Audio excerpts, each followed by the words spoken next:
أيها الذين آمنوا لا تقدموا بين يدي الله ورسوله واتقوا الله إن الله سميع عليم.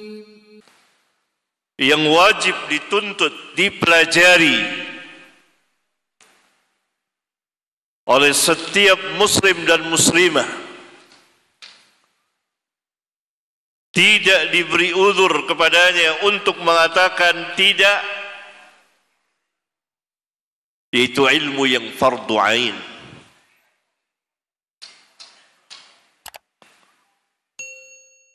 Ilmu yang fardu ain, saya ulang lagi, yaitu ilmu yang berkaitan dengan tauhidullah. Bagaimana kita mentauhidkan Allah dalam mengamalkan perintah Allah. U'budullah ya ayyuhan nasu u'budu rabbakumul ladzi khalaqakum walladzina min qablikum la'allakum tattaqun. Ayat di awal-awal surat Al-Baqarah. Allah menyeru kepada seluruh umat manusia untuk mentauhidkan pencipta mereka, yang menciptakan mereka, yang menguasai mereka, yang mengatur hidup dan kehidupan mereka, yang mengatur alam semesta ini.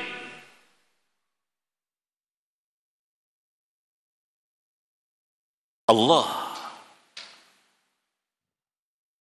wajib dipelajari oleh setiap muslim dan muslimah. Ini berkaitan dengan tauhidullah, berkaitan dengan permasalahan keimanan, dan mempelajari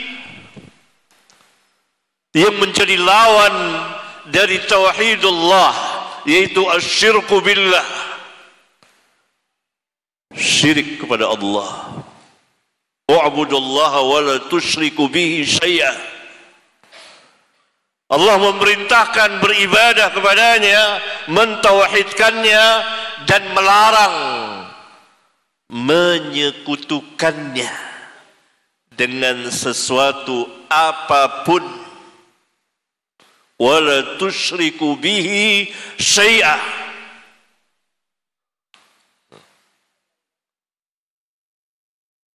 Kita mempelajari tauhidullah untuk kita amalkan. Kita mengetahui dan mempelajari kesyirikan-kesyirikan untuk kita jauhi agar kita tidak terjerumus kepada kesyirikan, dosa yang paling besar yang dilakukan oleh seorang hamba.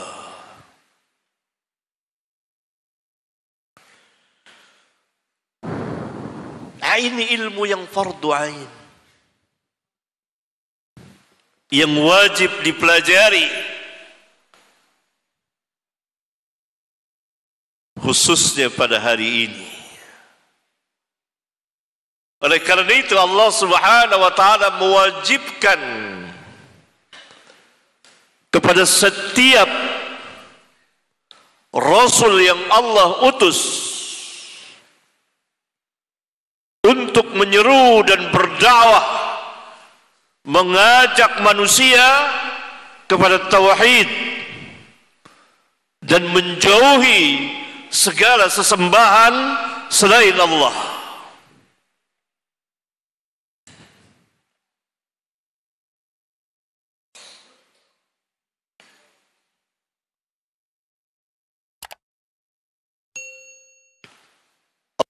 Subhanahu wa ta'ala berfirman,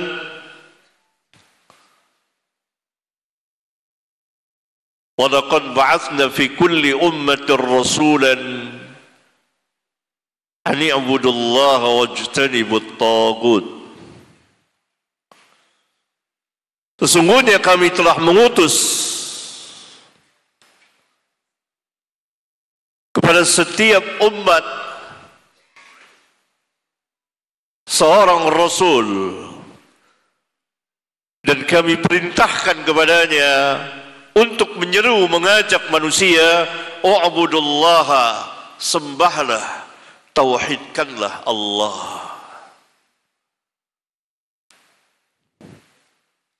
dan tinggalkan, jauhi segala sesembahan selain Allah. Ini ilmu yang fardu ain. Yang pertama.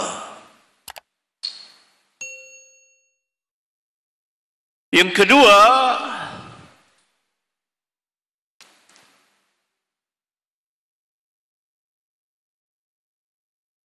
yang berkaitan dengan perintah Allah yang wajib, yang tidak ada perselisihan di antara ulama mengenai kewajibannya.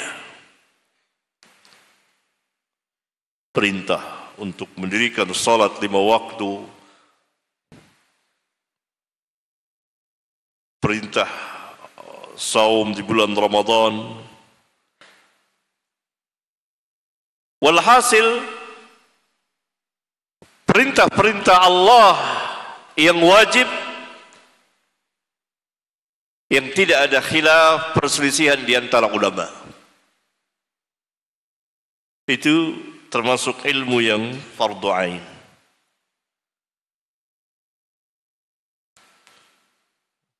Yang ketiga, larangan-larangan Allah, larangan haram yang tidak ada perselisihan di antara ulama mengenai keharamannya.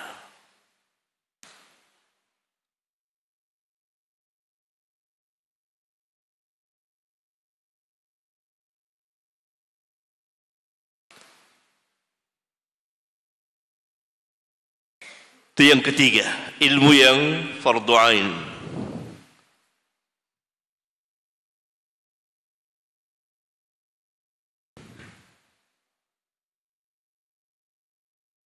Yang keempat, yang berkaitan dengan pekerjaan kita di dunia ini. Sebagai apa? Sebagai pedagang, maka wajib mempelajari hukum-hukum perdagangan, jual beli di dalam Islam secara mujma', garis besar. Kemudian jika diperlukan meluaskannya, maka ia bertanya kepada ahli ilmu.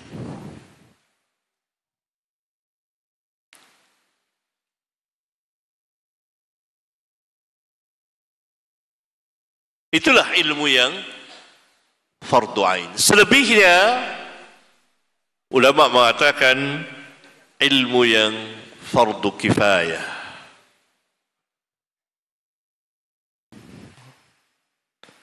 Ya, pertama mengenai tauhidullah dan yang berkaitan dengan i'tiqadat, keyakinan-keyakinan, masuk padanya mengenai keimanan, dan masuk di dalamnya permasalahan manhaj, sikap dan cara beragama yang benar.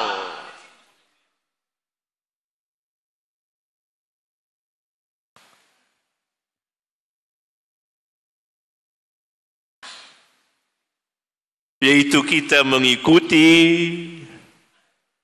salafun as-salihin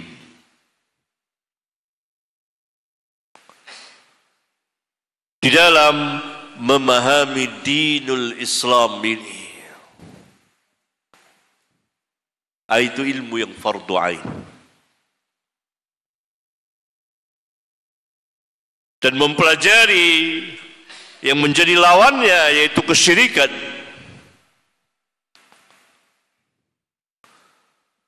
dan menjauhi ajaran-ajaran yang menyelisihi, menyalahi Alkitab dan Sunnah dari kelompok-kelompok sesat.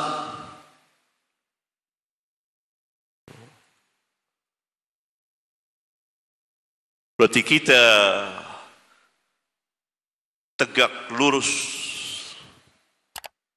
mengikuti manhaj para sahabat radhiyallahu anhum. Itu wajib dipelajari. Dan itu masuk dalam bagian al-aqidah. Bagian yang pertama.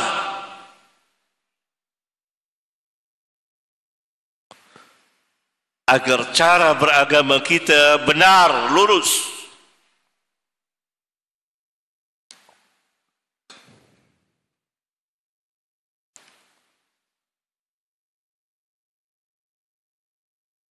Jangan kita mengikuti sikap dan cara beragama yang berlawanan dengan aslul dalil Alkitab dan Sunnah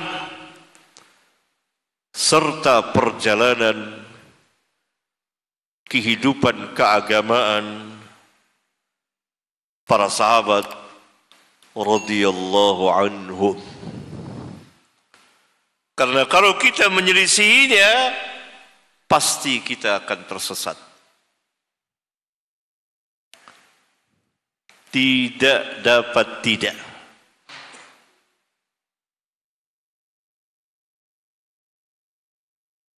Ini ada keluasan tersendiri. Yang kedua tadi, mengetahui, mempelajari perintah-perintah Allah, dan yang ketiga mempelajari, mengetahui, mempelajari larangan-larangan Allah. Semuanya telah disepakati oleh para ulama tentang kewajiban dan keharamannya.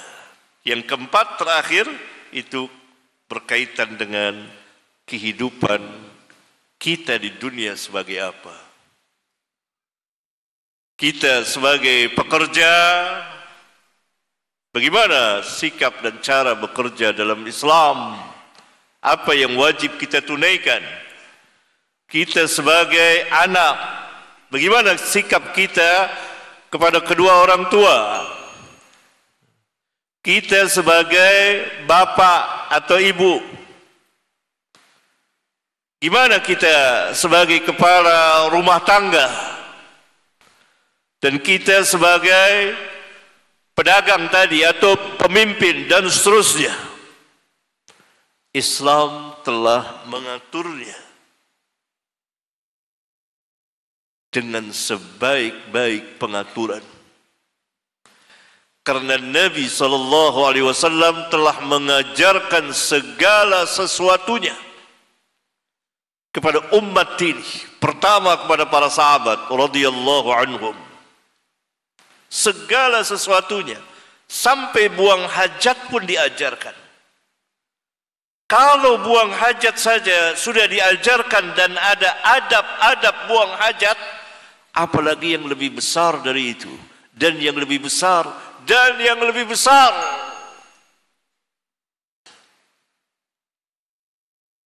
Bahkan pernah kejadian kaum musyrikin berkata kepada para sahabat,